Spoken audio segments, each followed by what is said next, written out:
Ladies and gentlemen, welcome, special welcome to our fireside chat, Caribbean Women Blazing a Trail in the Diplomatic Service. This event is brought to you today by the Consulate General of Jamaica at Toronto in partnership with Victoria Mutual. It gives me great pleasure to be your host and moderator this evening. My name is Arlene Amitirigala, and it's a true celebration of Caribbean excellence. Y un poquito en español porque tenemos gente de la isla de Cuba. Bienvenidos a nuestro evento. Es un evento muy especial, es una celebración de excelencia caribeña. Et maintenant, un petit peu en français, parce que nous sommes au Canada, n'est-ce pas? Bienvenue à tout le monde. Je suis Arlene Amitirigala et je suis votre modératrice. Et ce soir, c'est une célébration des femmes exceptionnelles des Caraïbes. All right, so there we go. So welcome, welcome, welcome, wherever you're joining us from. You might be in Canada. You could be in the UK if you're staying up late. We're glad to have you. You could be in the US or anywhere across the diaspora. And special welcome to all our friends tuning in Jamaica in the Victoria Mutual family. And now, without further ado, I'd like to introduce you to a very special man. He's the Consul General of Jamaica at Toronto. His name is Lincoln Downer. Now, CG Downer, as he is called by the team, is a global connector and change agent. He is a career diplomat and has been in Jamaica's foreign service for the last 25 years, almost 26. He provides expertise in the areas of strategic diaspora engagement, consular diplomacy, as well as citizenship and immigration policy. He has been serving in Canada since August 2020. A brave man, he traveled here during the global pandemic, and he's already blazing his own trail. Let's welcome CG Downer to the virtual stage. Hi, Arlene. How are you?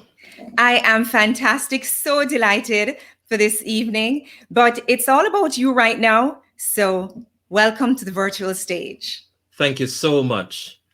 High Commissioner for Jamaica, Her Excellency Sharon J. Miller, my colleague, Consuls General, Mr. Courtney Campbell, President and CEO of Victoria Mutual Group, distinguished ladies and gentlemen from around the world, good evening. I extend a warm greeting on behalf of my team at the Consulate General of Jamaica here in Toronto. And I'm so delighted that you have decided to join us for this special fireside chat.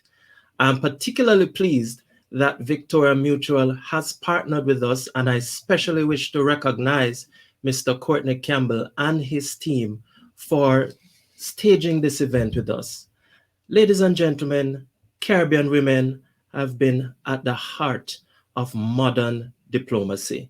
They are trailblazers, they are institutional builders, and thought leaders.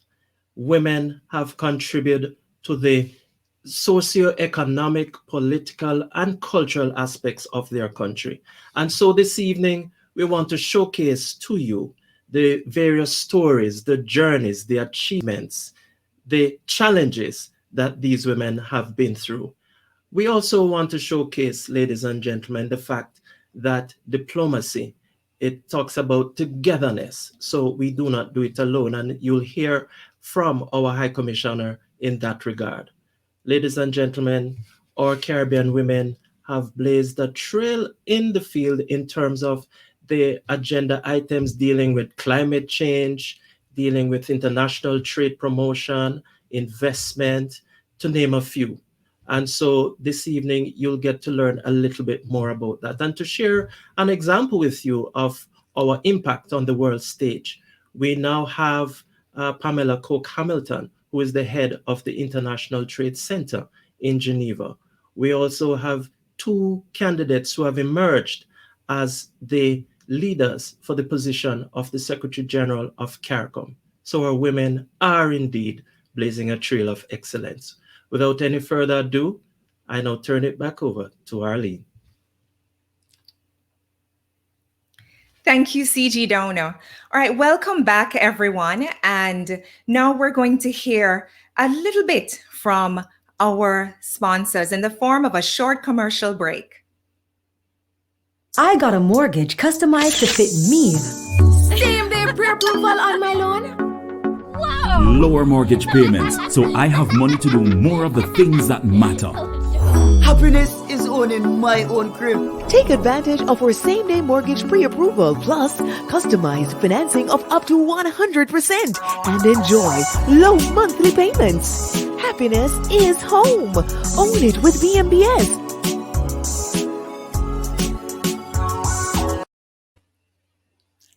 Welcome back, everyone. And on that note, we are delighted to have Mr. Courtney Campbell with us. He is President and CEO of Victoria Mutual, and he will offer a few remarks. But I'll tell you a little bit about Courtney Campbell. He's an accomplished and dynamic banking executive with over 2 decades of strategic leadership experience and a strong track record in business growth and improving general business performance. Over the course of his career, Mr. Campbell has served in several senior executive positions, notably Chief Executive Officer at First Global Bank and Chief Executive Officer Grace Kennedy Financial Group. He has held the role of President and Chief Executive Officer of the Victoria Mutual Building Society since April 2016. Mr. Courtney Campbell, it's a pleasure to have you join us. Thank you very much, Arlene. Really great to be here. Want to start by recognizing Your Excellency Sharon Miller, High Commissioner of Jamaica to Canada, all the consuls general gathered for this fireside chat, Anne-Marie Lane of Antigua and Barbuda, Sonia Marville Carter of Barbados, Tanya Lopez LaRocque from Cuba, Cheryl Francis from St. Lucia, Tracy Ramsabaj Manette from Trinidad and Tobago, and of course, our own Lincoln Downer from Jamaica. Want to also recognize my VM colleague, or colleagues, but led by Vice President Leighton Smith, who is the officer in charge of all our overseas offices. As you know, we have 5 representative offices, 3 in the UK, 1 in New York, 1 in Florida, and Leighton has a great team serving in those locations, as well as other VM colleagues who may be listening. So good evening, everyone. I'm particularly honored to be with you this evening and to hear the stories shared by this remarkable group of women diplomats as they speak about their personal and professional journeys in the diplomatic service. Victoria Mutual Group is very proud to be the sponsor of this fireside chat that creates a welcome space for these important and inspirational conversations with Caribbean women who are blazing a trail of excellence. And if you'd permit me a personal note, I'm compelled to point out that as an unrepentant regionalist, I am particularly thrilled to witness this event that not only celebrates these women who shine so brightly as representatives of our beloved region, but also demonstrates yet again that when we collaborate as Caribbean people, we are unstoppable. And that's why I treasure my long-standing friendships with people from other Caribbean nations, Trinidadians, Barbadians, Guyanese, St. Lucians, Vincentians. And that's why we also stand, all of us, in solidarity with our brothers and sisters in St. Vincent and the Grenadines at this particularly challenging time. So congratulations to the Consulate General of Jamaica at Toronto for organizing this event. The purpose behind this gathering aligns well with the work that Victoria Mutual does in Jamaica and in other regions in which we have a strong presence, Canada, the United States, England, and other parts of Europe. Many of you may know that VM is a legacy sponsor of the biennial Jamaica Diaspora Conference, which brings the Jamaican community living in different parts of the world together in their homeland to share ideas and experiences, fostering cooperation on matters in Jamaica, as well as issues faced by Jamaicans living in other parts of the world. And And these issues faced by Jamaicans are, we think, very similar to those faced by other Caribbean nationals living overseas. So VM is also proud to sponsor the Jamaican Citizenship Program in partnership with the Jamaican High Commission in the United Kingdom, which encourages and facilitates people living in the UK with a claim to Jamaican citizenship by virtue of marriage, descent, or other avenues to acquire citizenship and receive their Jamaican passports. This fosters a deeper attachment to the island and creates an even greater sense of belonging. Our mission in VM is to transform lives, and we believe that a great transformation occurs through belonging. We also believe that transformation begins with inspiration. And so the stories and lessons to be shared this evening will, I am sure, cause many to be inspired and therefore empowered to strive for and achieve excellence in their own chosen pursuits. So on behalf of the VM team, I wish the Consuls General and other members of the diplomatic service continued success as you do the important work of building bridges and improving lives. VM stands with you, and we're here for you as we are for the Jamaican and Caribbean people wherever they are in the world. Thank you very much. Campbell. Thank you, Mr. Campbell. Those were such heartwarming words, you know, tapping into our collaboration as Caribbean people. And this phrase that we use sometimes, Caribbean strong. So hitting all the right notes and warming us up for the main event, the big stage with our incredibly accomplished women, all of them.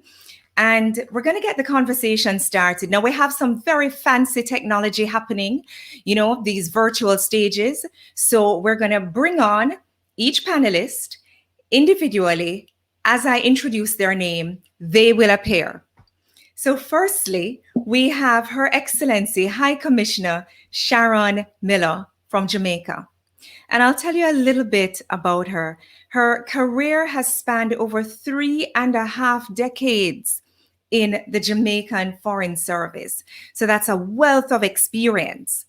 And she specialized in both bilateral and multilateral diplomacy. She has served in various positions in the Ministry of Foreign Affairs and Foreign Trade, including as director in the Economic Affairs Department.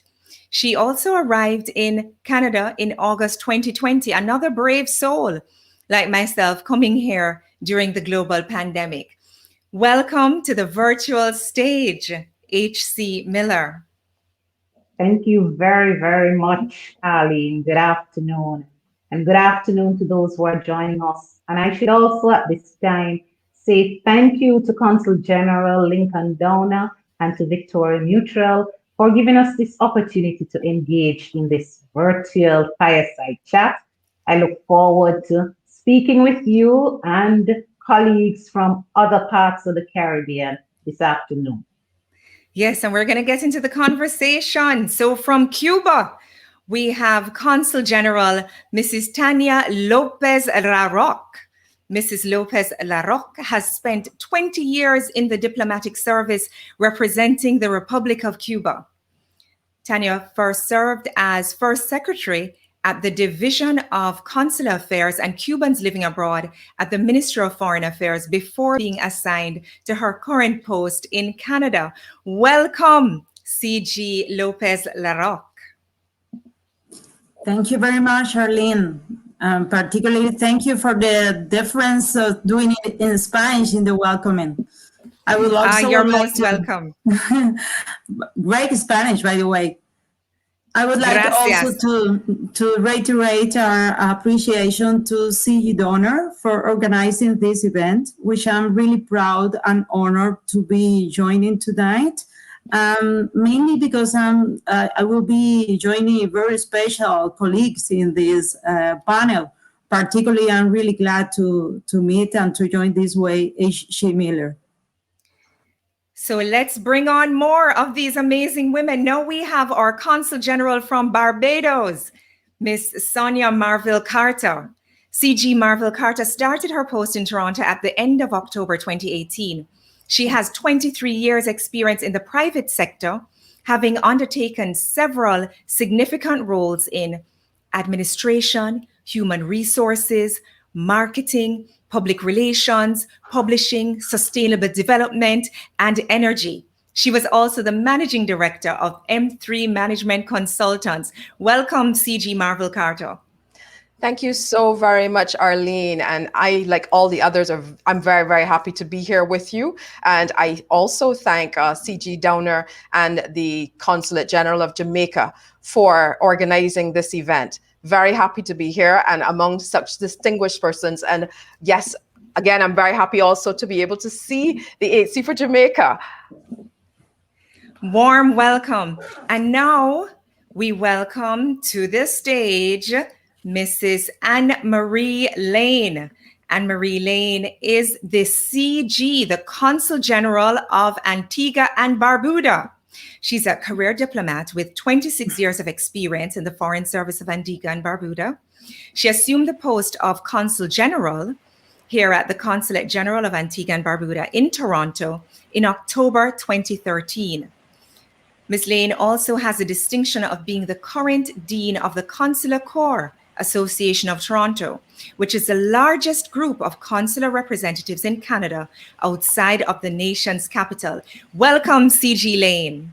Well, thank you so much, Arlene. It's a pleasure to be here, a pleasure to be among such a distinguished group of ladies. And congratulations to CG Downer for hosting this event. I have no doubt it is going to be an amazing evening. So thank you again for the invitation to participate. Thank you, CG Lane. We now welcome Consul General for St. Lucia in Toronto, Mrs. Cheryl Francis. CG Francis is an accomplished senior management executive with over 23 years of experience in the fields of banking and finance, marketing, corporate communications, and telecommunications collectively. She served on the management team of Cable and Wireless Limited for over 15 years. Welcome, CG Francis. Thank you, Arlene. Thank you for this wonderful introduction. And like all of my other colleagues, I am so honored to be part of this panel with my fellow female colleagues in the Caribbean Consular Corps here in Canada. And kudos, CG Downer of Jamaica for pulling this event together. And thank you so much for having me. We will all have an awesome evening. Thank you.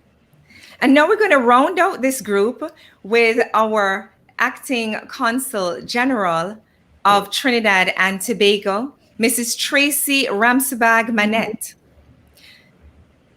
Consul General Ramsabag Manette has been a career diplomat in the service of the government of Trinidad and Tobago for the past 13 years. Over that time, she has served in several divisions in the Ministry of Foreign and CARICOM Affairs, including the Multilateral Relations Division, Americas Division, and Protocol Division. Welcome, CG Ramsabag Manette. Hi, Arlene.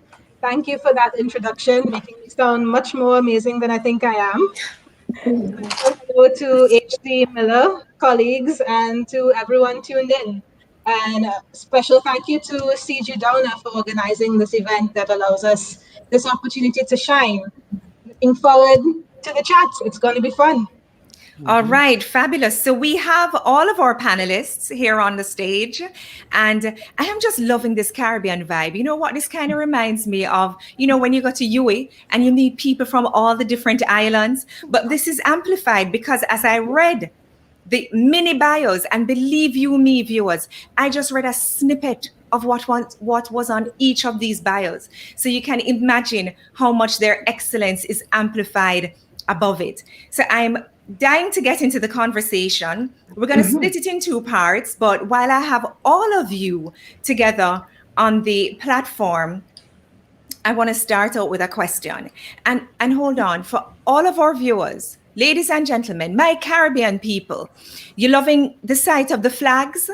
You feeling the energy? Wave your own flags at home if you want. Clap your hands, celebrate. It's an evening to celebrate Caribbean excellence and feel the good vibes. I hope you have your cup of tea for the fireside chat. I hope your fingers are ready to post your comments as well.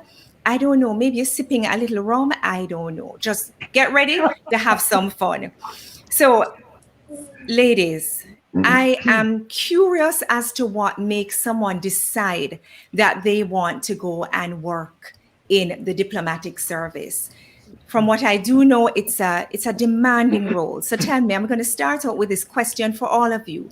What made you decide? What drew you to this life? And I'll start with my fellow Jamaican, because if you haven't been able to figure out yet, viewers, I am Jamaican, and you can see the flag somewhere in my background. So I'll start with my fellow Jamaican, H.C. Miller. What drew you to the Foreign Service? Okay, Arlene. As a child, I was an avid reader. And as you know, books take you to far away and strange places. I also I came of age in a Jamaica, which we would refer to now as being woke. That means that unless you were a minor and you were specially challenged, you would have known that from the conversations taking place in the society, that Jamaica's development was impacted by decisions taken in faraway places. And in thinking about that, it means that could hinder my full potential, realizing my full potential. And so I decided that I want to be in those discussions and I want to influence those decisions. And the foreign ministry to me served as the perfect vehicle to do that. Also, it was perhaps good fortune that shortly after I left high school, I got a job in the foreign ministry, and that serves to clarify the work for me and also the requirements to make sure that should I pursue this path, that my performance would be effective. Says LaRoque. We've heard from C.G. Miller and her dreams as a child and how she wanted to be involved. Tell us, what is your story? What drew you to serving your country in this kind of capacity? Well, Arlene, in fact, I never thought about it before. When I finished my university studies, I was posted at the foreign ministry and I joined the diplomatic service as an interpreter. And this was the main course that motivated me to pursue postgraduate studies in international relationships and in more detail in consular affairs, which is since then now what I love the most. That's how I got it. Oh, that's a lovely story. So you came in organically and you started as an interpreter. That's a pretty tough job, I can tell you. C.G. Ramsabag Manette, what drew you to this life in the diplomatic service? Yeah, so like Tanya, it wasn't exactly a premeditated thing. I don't have a heartwarming story to share about dreaming of being in the foreign service ever since I was a kid. In fact, it really wasn't until that vacancy notice was smack in front of my face that I actually considered that, hey, maybe being a foreign service officer could check a lot of boxes for me. For one, it sounded like a great way to engage in public service and to give back. And it allowed me to accomplish all that while having experiences in other countries and learning about different cultures.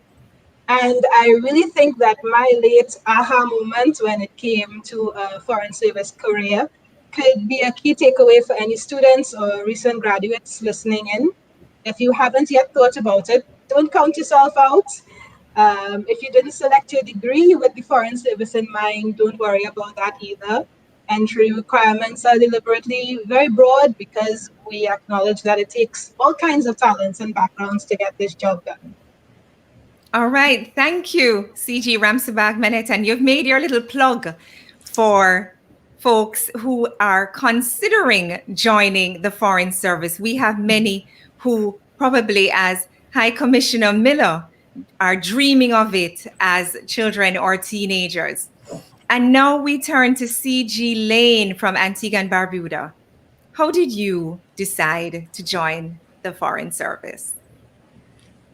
Well, Arlene, I actually didn't plan to join the Foreign Service. I was very close to my paternal grandfather, and he would tell me stories about his time working on tobacco plantations in Cuba and working on the Panama Canal, and his life in the UK. And he was a great storyteller, so he shared a lot of his experiences with me, the good and the bad, and that made me curious about the world. But I actually wanted to be a journalist because I wanted to cover those human interest stories. And unfortunately, I didn't get into journalism school, so I decided to study literature in undergrad. And in my final year, I had a professor who was taught a course in women in the UN, and she spoke about the UN and her work in rural cities in India. And that was my aha moment. I knew that that was a path for me, not necessarily diplomacy, but I knew I wanted to work in international relations, and that sparked an interest in issues related to women as well. And that's, a lifelong interest for me. And after undergrad, I joined the Foreign Service, and here I am. Here we are. C.G. Francis, what drew you to this life in the Foreign Service? Please tell us. All right. I must say, growing up, the general perception of a diplomat, is someone who spends, most of their time at government functions and posh cocktail parties. And of course, it seemed very interesting. But, to be honest, I saw this job being far more dynamic and challenging, But for me, fundamentally, I really wanted to make a contribution.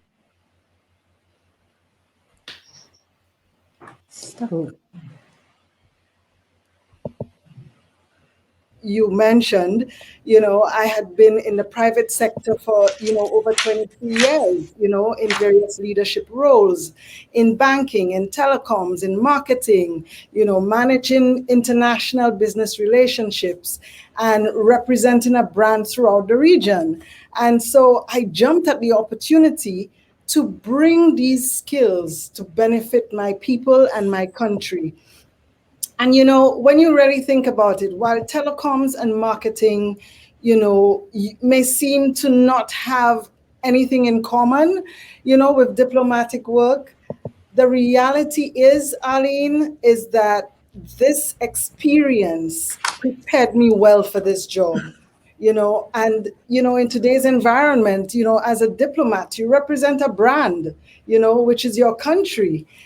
Public diplomacy is very much about country branding, especially in today's global environment. And so this career just became very appealing to me.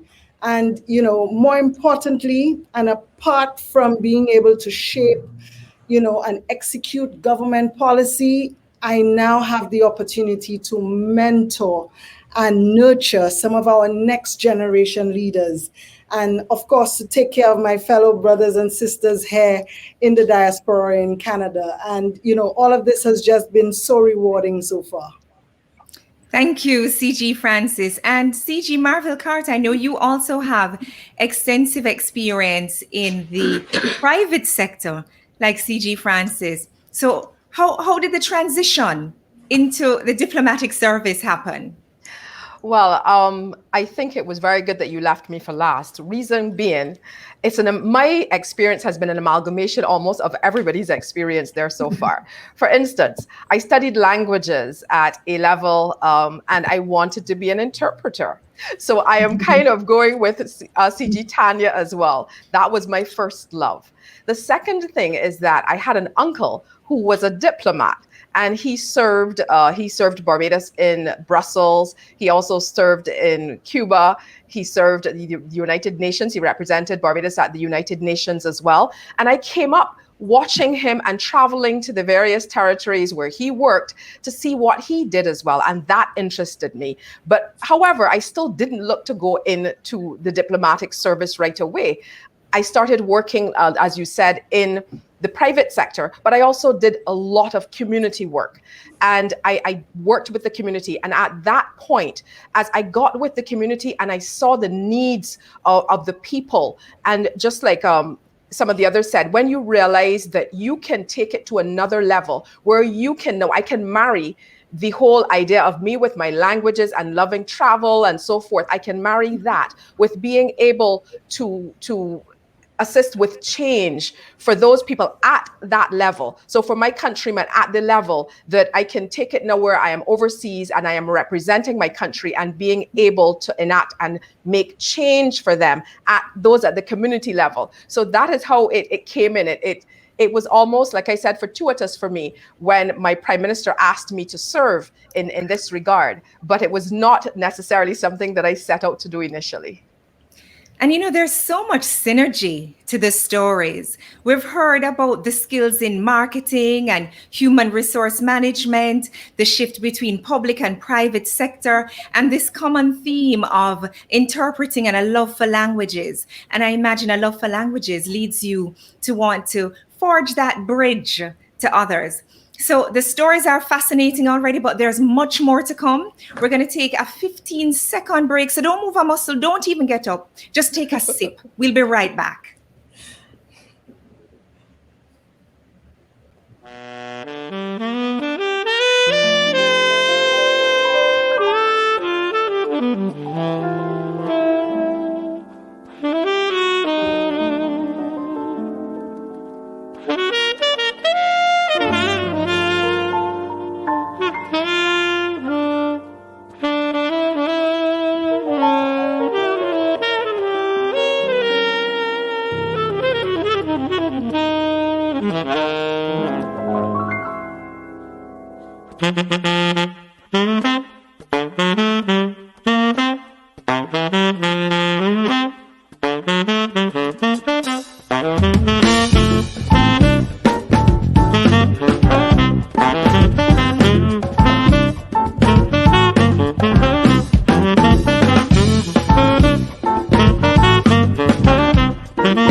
So welcome back. I hope you enjoyed that small snippet. We just teased you.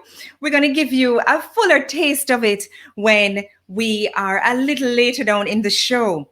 Now, if you're just tuning in, we're in our panel discussion segment, and I am going to dive a little deeper, almost one-on-one. And in this segment, we're going to be joined by High Commissioner Sharon Miller from Jamaica and our Consuls General, Mrs. Tanya Lopez Larroque, representing Cuba, and CG Sonia Marville Carter from Barbados. All right, ladies, we're going to switch to first names because we're keeping it informal. It's a fireside chat. I hope, like me, you have your cup of tea to wet your throat periodically. So let's jump in. CG Lopez Larroque, where have you served previously along your career in the Foreign Service? Which countries?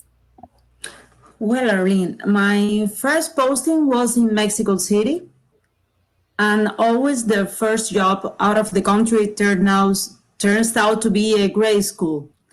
And mainly because I was only 24 years old by then, and I arrived there as deputy consul. I stayed in Mexico for 5 years, and that, as I said, it was a great school. After that, well, we always go back to Havana, and we stay there for 3 to 4 years. And in between, we always stay in Havana at the Foreign Ministry. Second posting was in Buenos Aires, Argentina, as consul. It was the first time heading an office. And the greatest memory I have from Buenos Aires is the arrival of my first child. And then Toronto. Toronto, Canada has been my third location. But then again, another first time. It's been the first time as Consul General, which offers definitely a wider spectrum of the job and has definitely been relevant in my overall training and preparation as a diplomat. So that's it. And did you go back to Cuba in between your postings of Mexico, Argentina, and now Canada? Yes, you did. Yes, in between every postings, we are foreign services. We always go back to Havana. We stay there working as counterparts of our colleagues abroad for 3 to 4 years. Okay. All right. High Commissioner Miller, Sharon, where have you served previously? I know you've been around the world, but tell our viewers. Okay, my first posting was as Deputy High Commissioner right here in Ottawa. So I have been here. So I have experienced Ottawa in all its glory, in winter, in spring, in summer, whatever. I did learn a lot while I was here in Ottawa. I then returned home, and my next posting was as Deputy Chief of Mission in Washington, D.C. And that was an extremely interesting posting. I had 3 different ambassadors from which I learned quite a bit, even though I was by then a well-seasoned Foreign Service officer. Each one brought something different to the table, and I learned a lot from each of them. 2 of those were involved in business. One was a straight-up entrepreneur, and one was a lecturer in business. And I always said, I learned from them the 2 sides of business, what it is like to do business at the intellectual level, and what it is like to do the practical aspect of business. And also to see that diplomacy, my work, and how it intersects with business. Those were things I learned in in Washington. In Washington. Mm-hmm. Yes. Just prior to coming here, I was posted to Brazil. And unfortunately, a lot of my time in Brazil, the COVID-19 pandemic had taken place. So I did not get to see a lot of what I have learned now is a fascinating country. I knew then that Brazil is a continent-wide country, and it is fascinating there. While in Brazil, I had multiple accreditations to Argentina, Chile, Paraguay, Uruguay. So I did some travels in South America. So, and as you said before, I came here in August last year, and this was at the head of mission level, of course. My first posting as head of mission was to Brazil. Oh, yes. Well, congratulations. And it's so interesting to come full circle. You started in Ottawa, and then now you're back in Ottawa, in Canada. And Sonia, we know, is this your first posting? It is. Yes. So can you tell us a little bit about what you were doing previously? Yes, of course. Yes, as you just said, this is my first posting. However, I was working before with the United Nations. I was contracted independently, but I am always working for my country, of course. So although I was contracted independently, I am always representing Barbados. I would have been working at that point in time in the area of sustainable development. That was in 2012. But after that, I went home and I was in the private sector in marketing, HR, administration for quite a while before coming over here to Canada as consul general. But I would say that having worked at the United Nations, because that would have been the first time I would have been exposed to a multilateral platform. And it was very eye-opening. I enjoyed it immensely, and it was part of the preparation for this posting as well. I could see a lot of the experience I would have gained during that period that I can now see I need and I'm pulling on while I'm here as Consul General.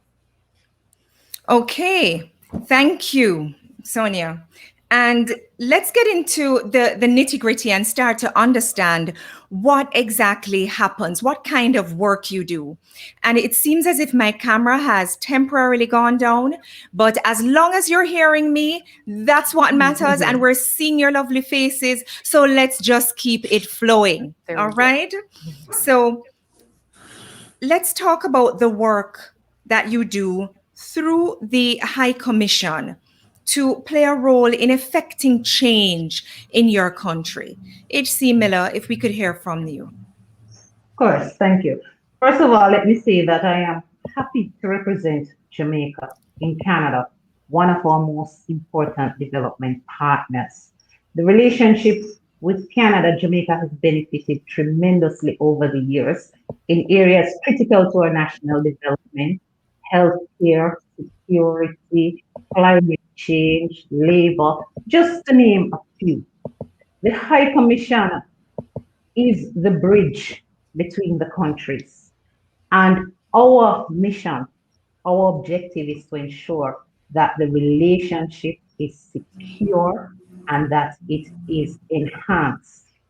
Growth and development, as you know, are key players in effective change on the ground.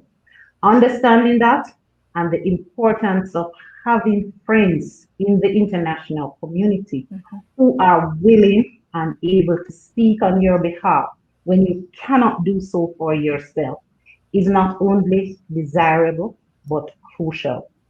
The work being done in the High Commission and at the Consulate General in Toronto serve to ensure that Jamaica's representation in Canada serve our domestic interests in building a just and equitable society. I must also say that there are many times that the things we do are unseen. The work we do among our diaspora, the work we do in advocating for and lobbying for our interests, those are unseen. I do recall the statement that a lot of what people see as the Foreign Service doing work is going to receptions and interfacing with high-level individuals. Of course, that is an extremely important part of the representational function, but we do a lot of work behind the scenes to ensure that our country's development is secure and that our interest is advocated for in the international arena. Thank you for busting that myth. It's not all glamour and glitz and cocktail parties. It's serious work. Sonia, what in your words, what role does the work you do at the consulate play in? What role does it play in effecting change in Barbados? Well, as H.C. Miller would have just alluded to, we do at the Consulate General, we do have a High Commission, and the High Commission, they will deal directly government to government. Whereas with the Consulate General, we deal more municipal and provincial and then to the diaspora. So if you're talking about exactly what benefits are derived from our positions here and what we do, for instance, it is a matter of ensuring that we engage with the diaspora. So when you engage and you highlight things that are happening at home, you're able then to pretty much build a partnership. You're able to at a level inform them so that they know what the philanthropic needs are for your country. So you have a bridge. They know what the needs are in Barbados, for instance. I'll speak to Barbados, of course, and and we know what they need here as well. So that's the bridge that you get. So for the country, it allows the diaspora to know exactly what is happening in the country, keep them abreast so they know how they can contribute if they so desire. Most of them, of course, want to contribute to their homeland. So we ensure that we act as a conduit so they know exactly what we need, what is needed. The other thing, of course, would be the public-private partnerships. So, of course, we would do a lot of work with the entities, especially the educational institutions, and it offers us where you can then have MOUs. So you forge relationships with these institutions, and then you get technical assistance and other assistance, of course, for the island. So that is where the consulate plays a major role as well, of course, and keeping in touch and together with our Caribbean territories, the Caribbean countries who are also here, as well as the other countries represented. So part of the Consular Corps, part of what we do at the Consular Corps is to make sure that we can also tap into whatever assistance, whatever we can get, the relationships that we can forge with the other territories represented here as well. So all of that is part of what happens in our areas and in our consulates and the kind of benefits that are derived. Okay, wonderful. So Tanya, CG Lopez Larroque from Cuba. I'm going to change a question just slightly. And if you think about the role that you play as a Consul General, what are some of the particular challenges that you might face?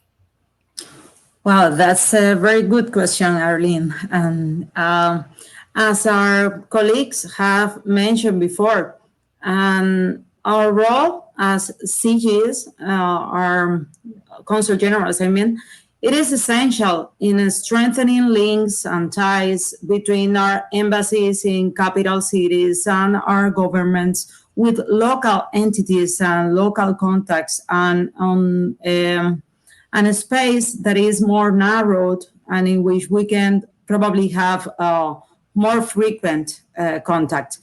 But the main essence in most of the cases why consulate generals are created in a specific jurisdiction is mainly because of the community we have.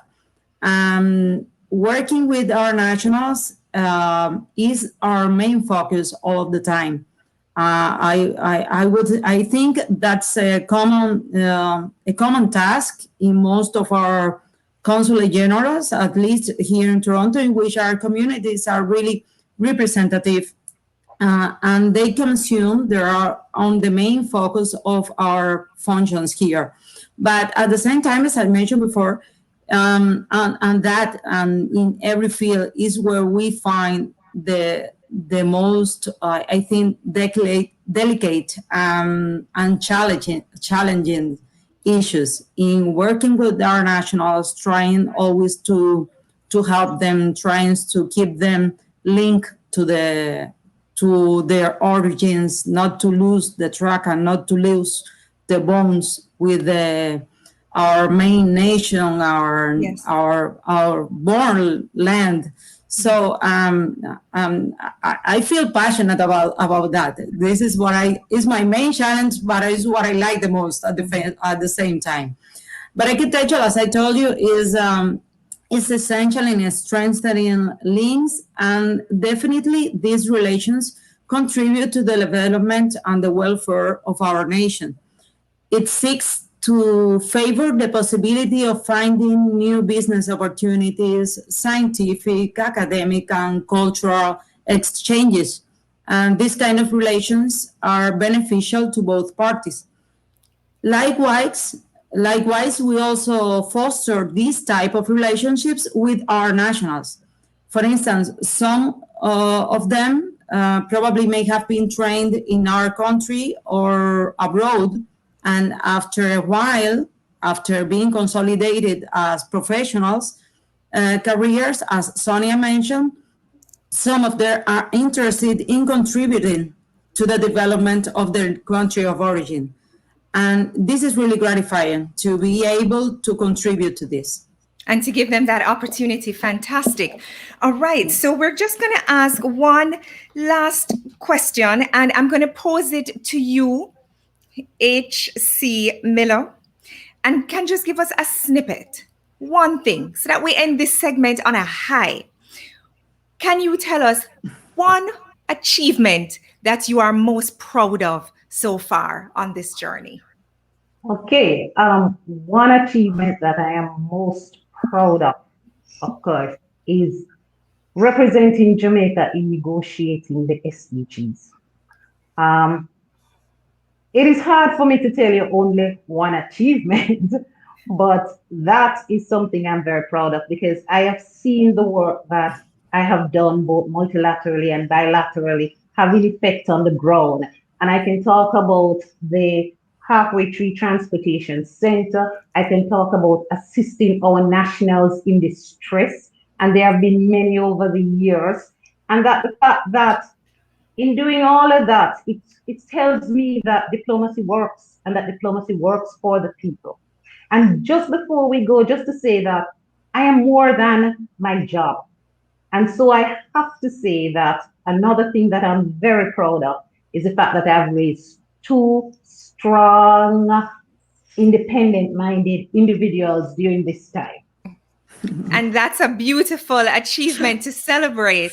And on that note, I hope everybody is totally blown away, as I am, by what you have shared so far and the work that you do, the breadth of it, and how you represent and support your nationals here in Canada.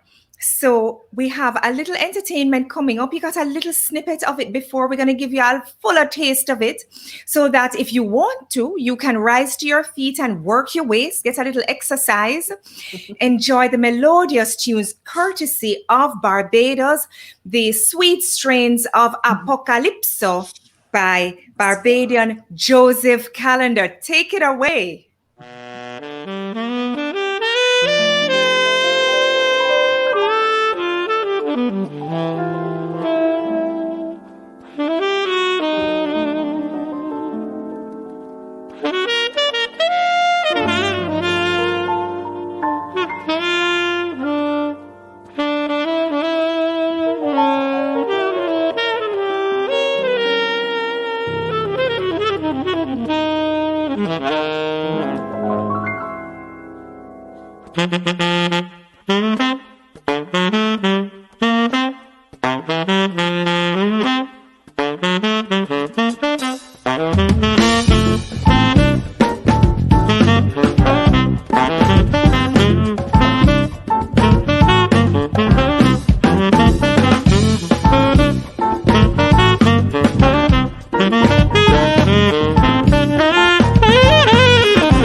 All right. And you see me here. I was having the best time ever right here. And I hope you were too. There's nothing like the sights and the sounds of the Caribbean to relieve a little homesickness. I hope all of you out there in the Caribbean can understand what it's like for us in these long winters, etc. So I loved that, and I hope you did too. Apocalypso by Barbadian Joseph Callender. And so welcome back. We're now entering our second segment. We are going to bring in our other CGs to hear their stories. We'll hear from Consuls General Anne-Marie Lane from Antigua and Barbuda, Consul General Cheryl Francis from St. Lucia, and Consul General Tracy Ramsabag Manette from Trinidad and Tobago. Let's welcome them back. All right. Hello, ladies. Hi, Arlene. Okay, so we're going to do the same round with similar questions to understand your stories. And we will start with you, Acting Consul General Ramsabag Manette, if I may call you Tracy. Sure. Where have you served previously? I know you have a long and illustrious career so far. So tell us some of the places that you have been to on this journey. So actually, I served in a couple of dispensations back at headquarters, different divisions and so on, but Toronto is actually only my second posting. My first posting was in Brussels, otherwise known as the capital of Europe. In retrospect, I give it a full 10 out of 10 score as a first assignment in terms of exposure and opportunity for growth, just because it was both a multilateral mission and a bilateral mission, which was accredited to 6 European countries. And my ambassador back then, a female career diplomat of the highest caliber, I owe her so much. She invested heavily in my training and personal growth, and I had the chance to observe and learn from her expertise in the area of negotiating, as well as lobbying the European Union on our priorities. I also accompanied her a lot on her official missions, and so that was pretty awesome.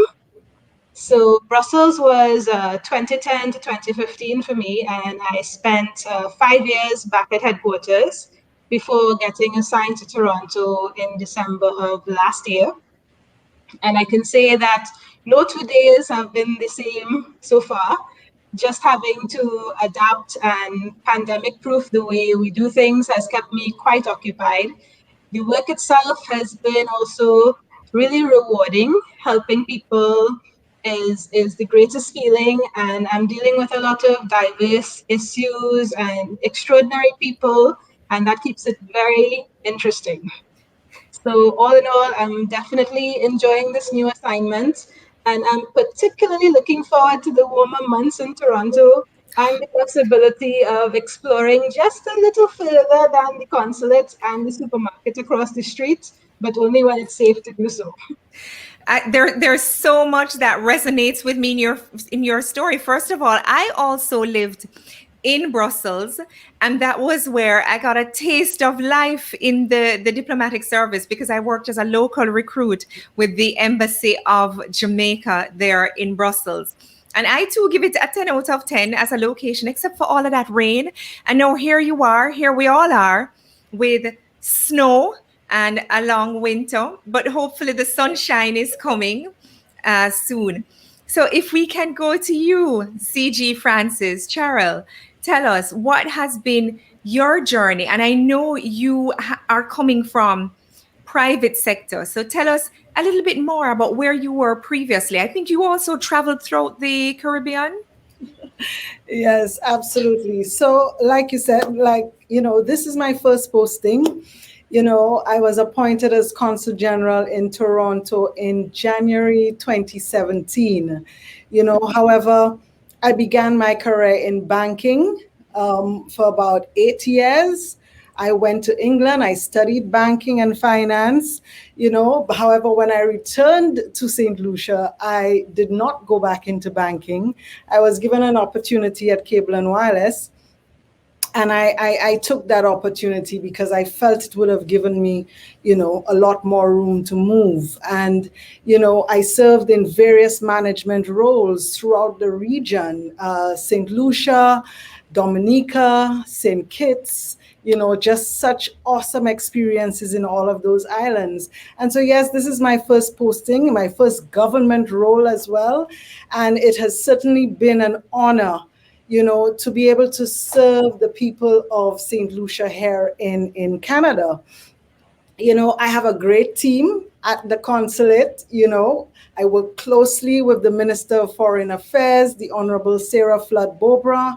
We have a High Commissioner, Mr. Anton Edmonds, and we have an amazing Prime Minister that I work very closely with, the Honorable Alan Michael Chasney, a remarkable and visionary leader. It has been a great journey for me thus far. Oh, fantastic. And we also have something in common because I lived in the UK as well. So as the stories emerge, all these commonalities, and I love hearing about the inter-Caribbean travel and naming all of the islands. I almost feel like celebrating. So let me come to you, CG Lane, if I may, Anne-Marie, and you're also Dean of the Consular Corps. So you have quite a bit of experience. Where were you previously on your journey in the diplomatic service? So my first posting was to our mission in Washington, D.C. And that was my first experience doing both multilateral diplomacy and bilateral. And I was fortunate to have an ambassador who was an advocate for climate change, and he also was an individual who believed in writing. And so it was an excellent first posting because I think I learned a lot about how to be a diplomat. I also had the pleasure of serving in Washington at the same time as H.C. Miller. So I can definitely say she is awesome.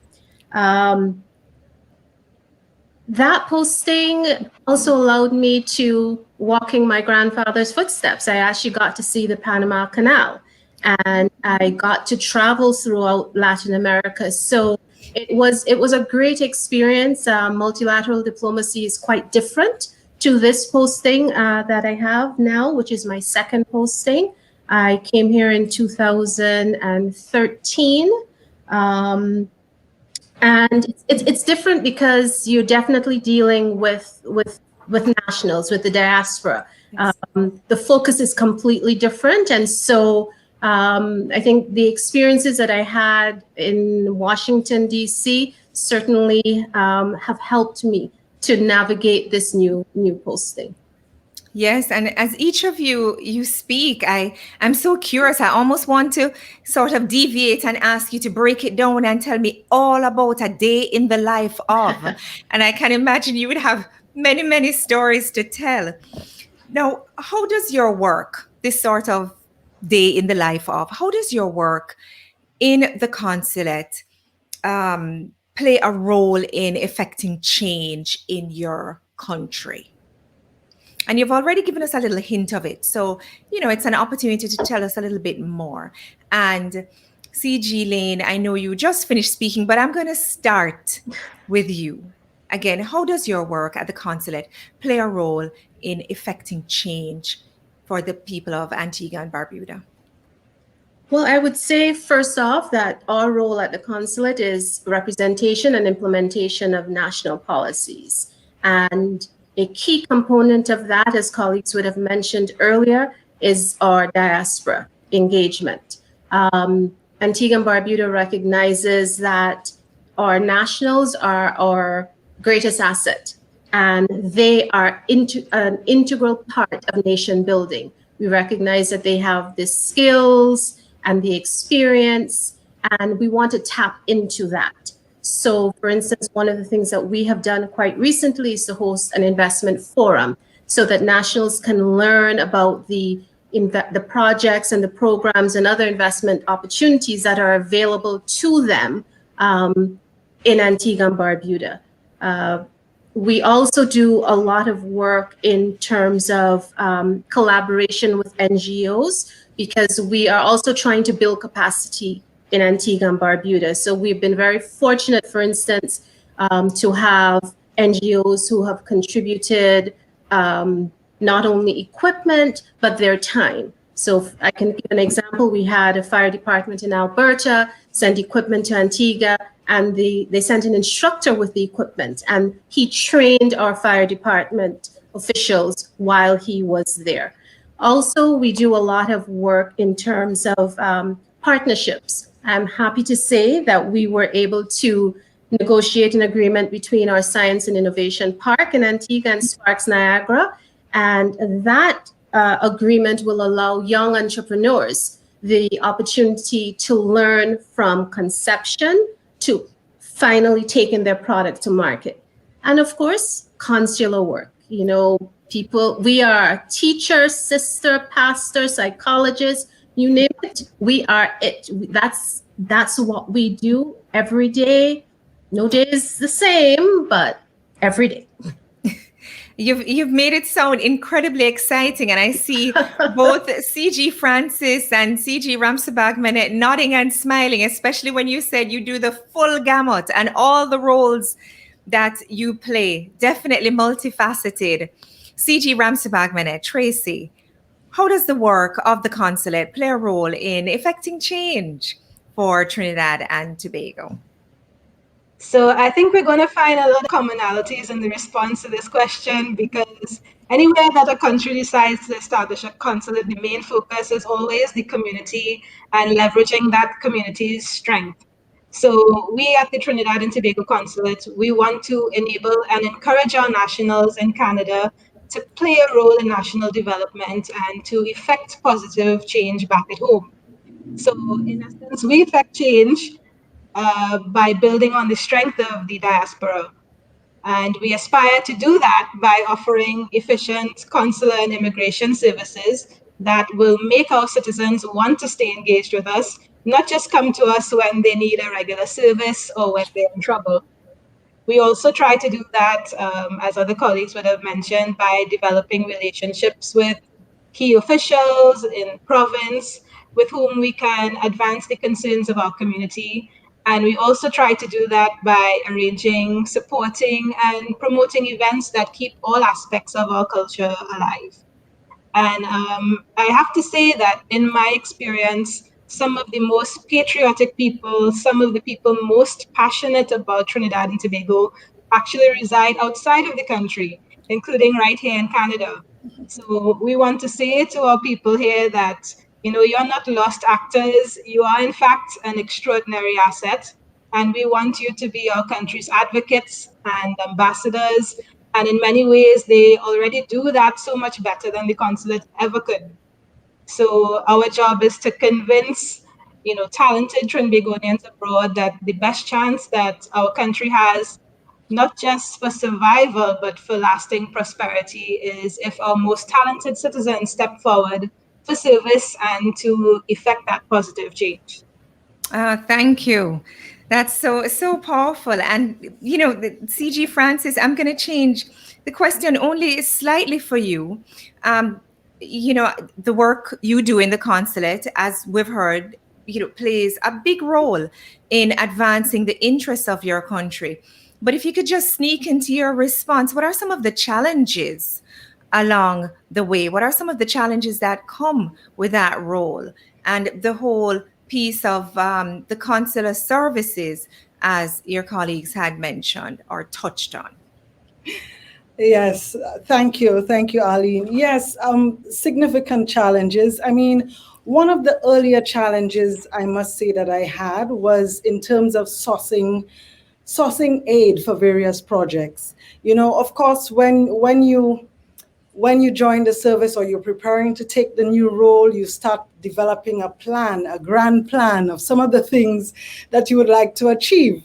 You know, however, you quickly realize that, you know, it's not that simple, especially with government agencies, you know, which tend to have, you know, set policies and procedures, you know, like, you know, unlike private corporate companies, you know, where I'm from, you know, where you pretty much have, you know, a lot of control and flexibility over certain decisions, like budgets, you know, but although it took some time for the creation of a rapport with key stakeholders, government agencies and ministries, both back home and in Canada, this, you know, has since moved over. But also the biggest one was, you know, having to contend with the reality that the Caribbean, in particular the smaller island states of the OECS, find it very challenging to gain any significant support from Canadian government.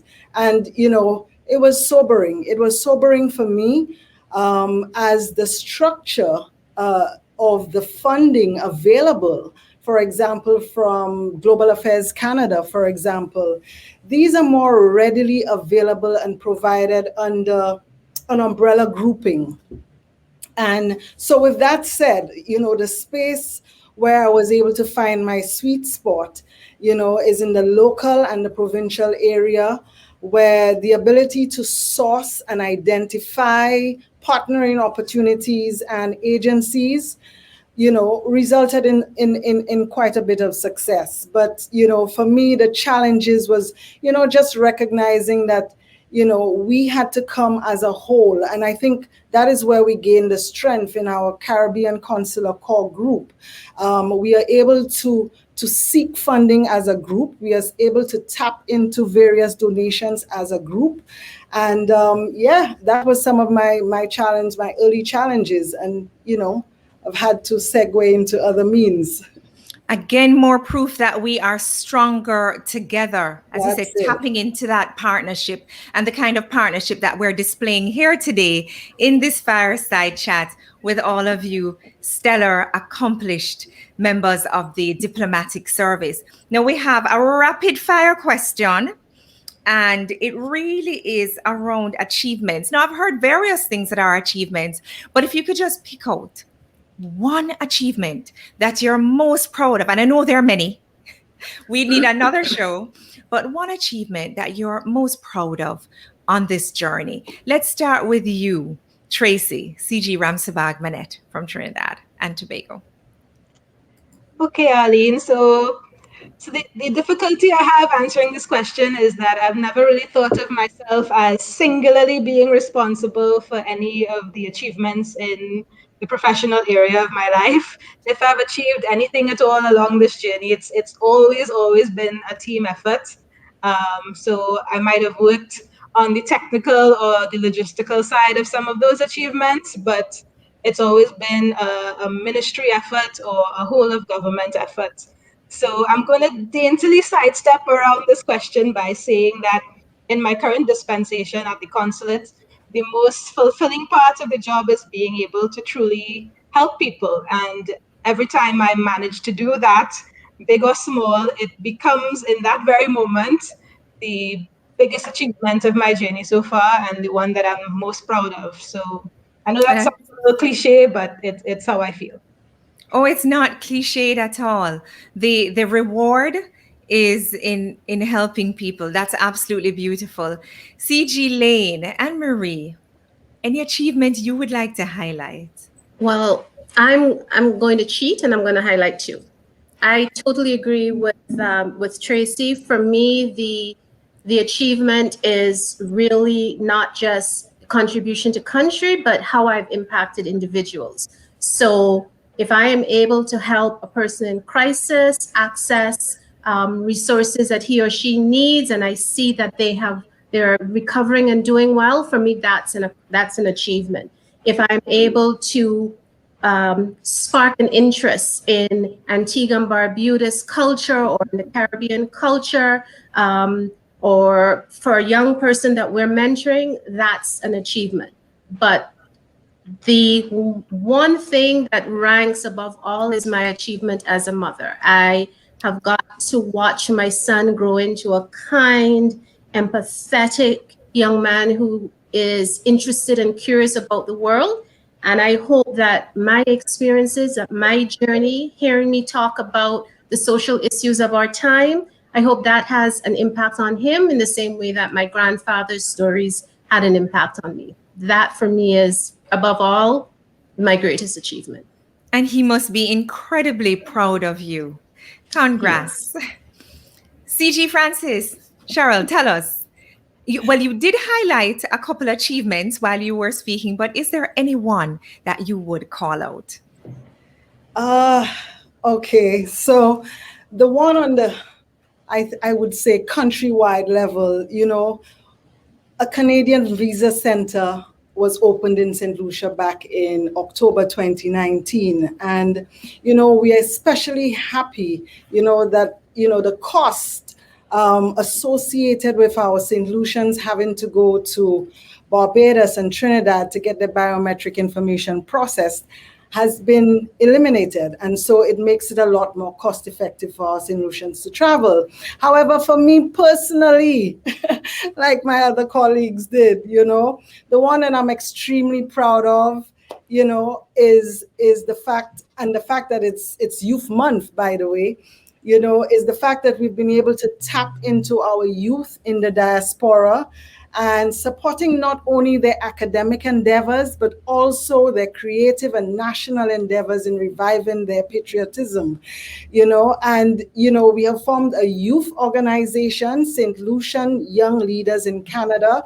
They refer to themselves as SILK, and we are now bridging that generational gap, and they are determined, to return home to make a difference. And the main characteristics of those young people, those young leaders that we have grooming here in Canada, is that they are not going home to look for jobs in institutions. They are actually creating their own opportunities. They are entrepreneurs, they are fearless. And, that is what excites me the most, because I know they will make a significant impact in our country soon to come. All right. Thank you for that. And now we will take just a 15-second. Oops, did I say minutes? No, 15 seconds, just the opportunity for you to maybe stand and stretch or wave your flag or drop a comment in the chat or take a sip. When we come back, we're going to have our full panel with us again on the platform. So we'll be right back. I got a mortgage customized to fit me. Same day pre-approval on my loan. Wow! Lower mortgage payments, so I have money to do more of the things that matter. Happiness is owning my own crib. Take advantage of our same-day mortgage pre-approval plus customized financing of up to 100% and enjoy low monthly payments. Happiness is home. Own it with BMBS.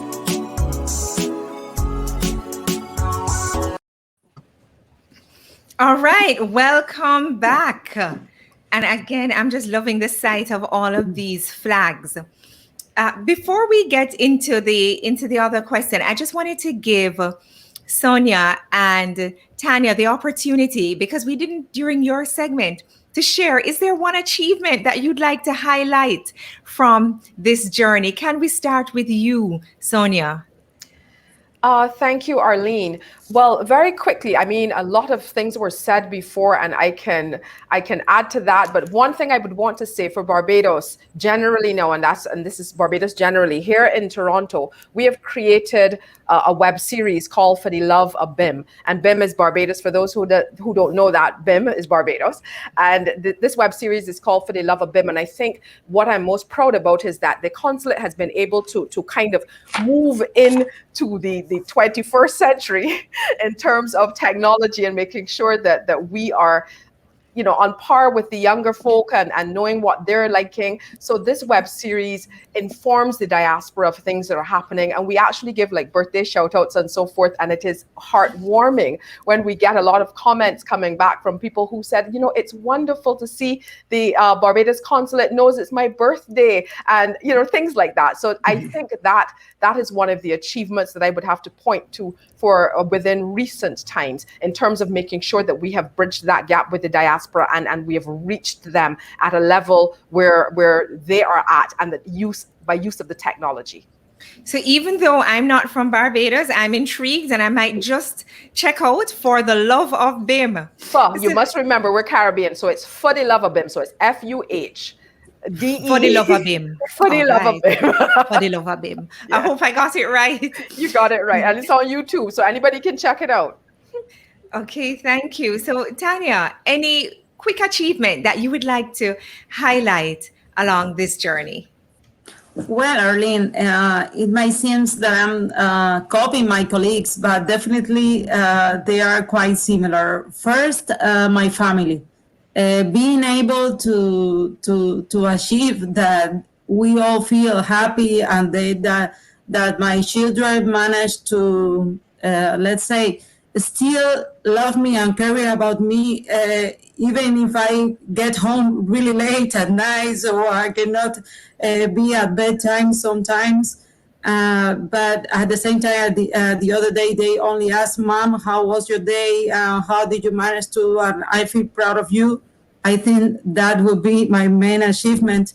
But that really, along with everyday work, I can really say, as Tracy mentioned, as Anne-Marie said, that this daily work, when you are able to help someone with something that for us is common, is what we do every day. For this person, it was transcendental. It was decisive for particular circumstances in their life. That is the main achievement. As I can tell you that on the other side, for me at least, the most frustrating is the other way around, is when we are not able to be part of the solution. So that's really depressing. But at least we need to try to guarantee that we did everything that was possible to be done in our reach. So that's our everyday life. Yes, and it must be so incredibly fulfilling to do what you love, to give back to your country, and to positively impact the lives of your nationals who are living in far-flung locations and may have different challenges. So it's wonderful to hear that you are gratified every day by what you do. But I must imagine, well, I do imagine that, like me, you experience a little bit of homesickness. So this question that I'm going to ask you is really for our listeners in the diaspora, people like ourselves living away from home. The question is simply, what do you miss most about home? And I don't know if any of you are going to say it, but I can tell you, your heart will be in sync with mine if you mention mango, because I can't tell you how much I miss picking a fit mango from the tree and being able to sit down and get into it and, and not wait to have it ripen, wrapped up in newspaper, hiding in a cupboard, wondering how it's going to turn out because I bought it green while it was here. But that's my story. It's not about me. So I'm going to go around the virtual stage in the order in which I'm seeing the bevy of wonderful smiling faces. I'm going to start with you, CG, Anne-Marie, Lane. What do you miss most about home, Antigua and Barbuda? Well, I've thoroughly enjoyed every experience I've had being posted overseas, but I deeply miss bun and cheese and a good cup of tea. My Sunday afternoons were spent with one of my best friends, eating bun and cheese and drinking tea. I miss that. I miss feeling anchored. I miss, give me some bun and cheese, please. Yes, I hope your best friend is on. I hope your best friend is listening. And I hope your best friend is having a nice slice of bun and cheese to celebrate you. I hope she is. Sonia, CG Marvel Carter, what do you miss most about home? Arlene, I'm sorry, but it's going to be everything for me. I miss everything about home. But most of all, I would say that I miss my family because my family is not with me here in Canada. And so I'm pretty much alone. And the unfortunate thing is, although I've been here from 2018, in the initial stages, they were able to come very frequently, or I would travel back. But because now of COVID, nobody has been able to come, and I have not been able to go home as often as I would like, just nip in even for the weekend. So I really do miss my family. My niece turned 7 yesterday, and I was working, and I wasn't even able to go online with her because I was working. I had an event online. So, you know, I really miss my family and family time. Of course, the beach and my friends. Oh, I totally empathize with you. Cheryl, please tell us, what is it you miss most about home? Oh, well, you know, just like you, Arlene, I love mangoes. I mean, I could sit with a bucket of mangoes and have it. Well, Julie is my favorite, and I could eat it for breakfast, for lunch, and for dinner.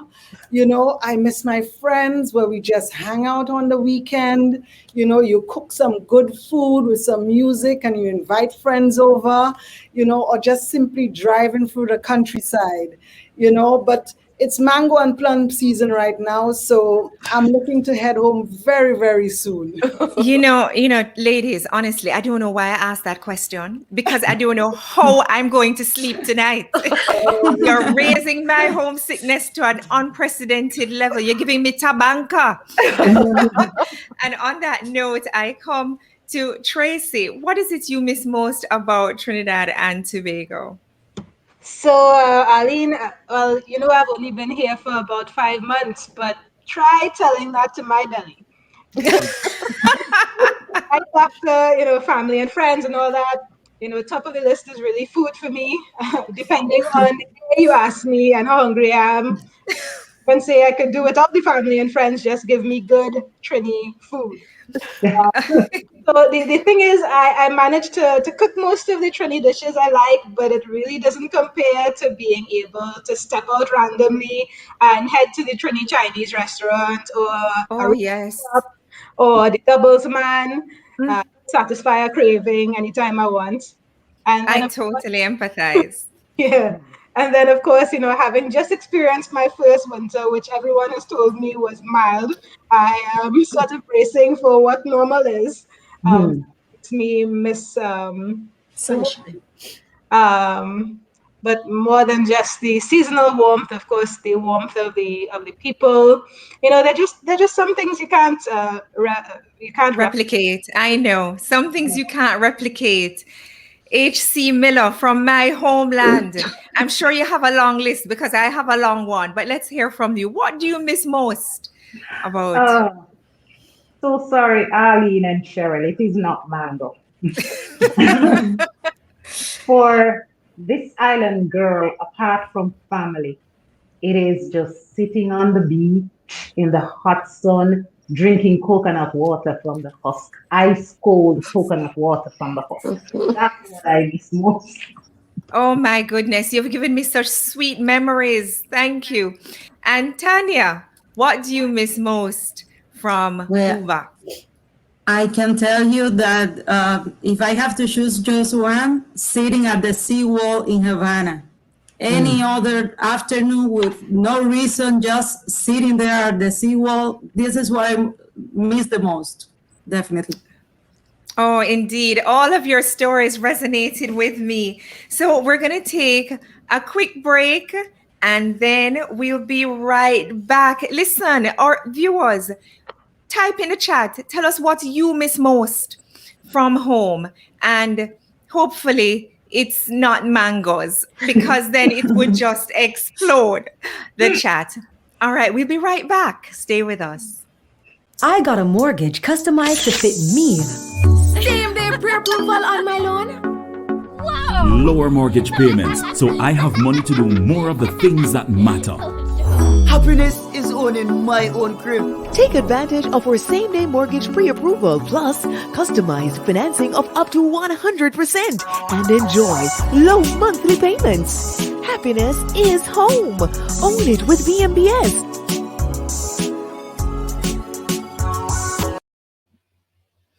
All right, welcome back. And now we are going to have on the virtual stage a trailblazer, another trailblazing woman for short remarks. She's someone whom I admire greatly, having known her for several years. She's none other than Judith Forth Blake. And Judith is the Group Chief Customer and Brand Officer of Victoria Mutual. And just so you know, Judith is a seasoned and accomplished marketing, client experience, and communications professional with wide-ranging experience leading marketing and corporate communications functions for multinational companies in the financial services and consumer retail industries. Without further ado, welcome, Judy, for short remarks and reflections on this conversation today. Great to see you. Hi, thank you, Arlene. So good to see you too. I wish I could help you with your mangoes. I wish you could. I think you Maybe had a Julie mango time. tree, didn't you? Yes, maybe another time. But good evening to our viewers. I am sure that you all agree that the evening was absolutely well spent.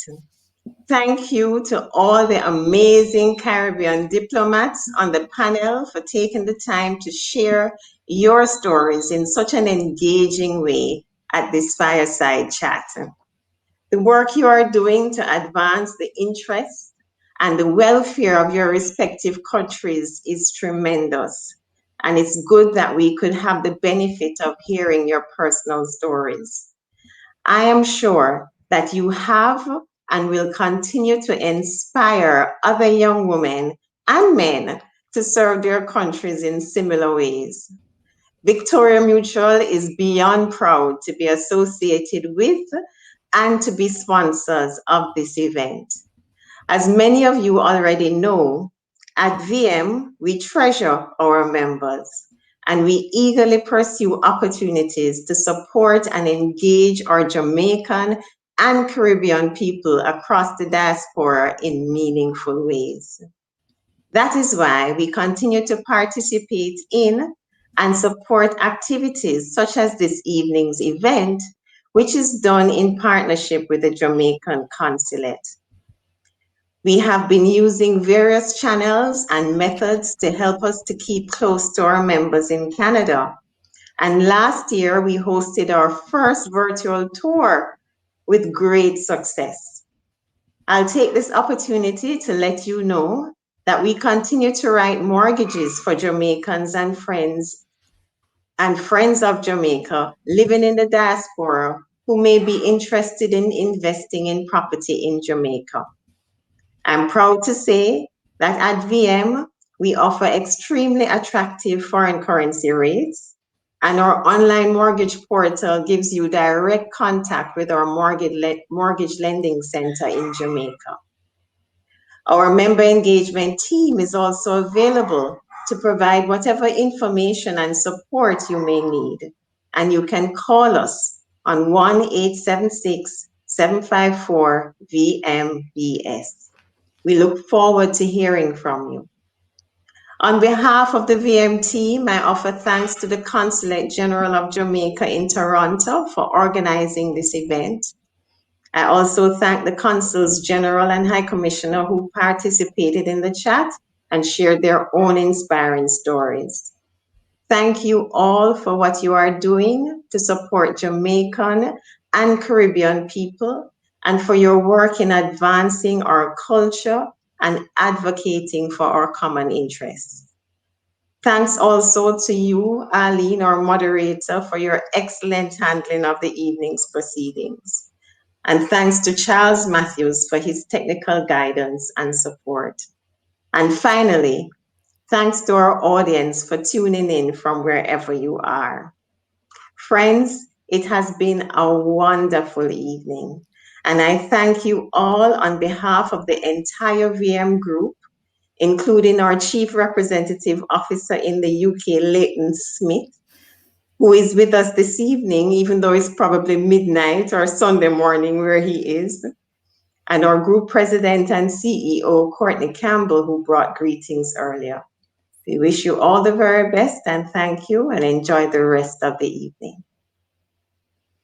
Thank you, Judy. And now we are joined on the virtual stage by CG Downer. Lincoln, where are you? I'm here. I'm here. Oh, okay. There you are. Hi, Judith. How are you?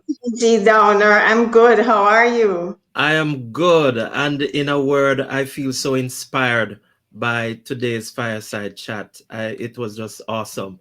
And it is my hope that some young women and young men watching today will join our noble profession of the diplomatic service. I also wanted to use this opportunity, ladies and gentlemen, to remember our brothers and sisters in St. Vincent and the Grenadines who have been impacted by the eruption of La Soufriere volcano. They are still in need of items such as water boots and masks and power wash equipment. I had a conversation with our colleague Fitz Huggins yesterday, and that is what he has asked me to share with you. For further information on the needs of St. Vincent and the Grenadines and just how you can support, please visit the Consulate of St. Vincent and the Grenadines Facebook page for more information. Please look in the description below as on the screen, and then you just click and just continue to support. We all also as Consuls General have our own respective outreach, so visit our respective Facebook or Instagram or our website for more information. And thank you again for watching. Thank you, CG Downer. And that's it, folks. That's it, viewers. We are at the end of our special fireside chat. On the screen, you're seeing all of our wonderful panelists. You're seeing Judith Forth-Blake from our partnership with Victoria Mutual. And of course, Consul General Downer. So listen, enjoy the rest of the evening. You can catch the replay anytime, relive your favorite moments, and share the link with your friends who might have missed it or weren't able to join because it's too late where they are. We're going to have some music to take us out for the evening, so now you can dance and boogie all you want. And if you are here in Canada, please reach out to your consulate, make sure you're on their list, and visit their social pages. We are all Caribbean strong. Thank you all very much. And that's it. Thanks for watching. Bye-bye. Bye.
end. But the fun doesn't have to stop here. If you have any questions, suggestions, or feedback, head over right now to Twitter and Facebook and like, share, and get involved. Join us next time. Please be advised that this podcast is meant for educational and informational purposes only and is in no way a replacement for legal or medical advice. The opinions contained within are solely those of the interviewers and interviewees and should be received as so. Those seeking help or advice are encouraged to obtain professional legal and medical services.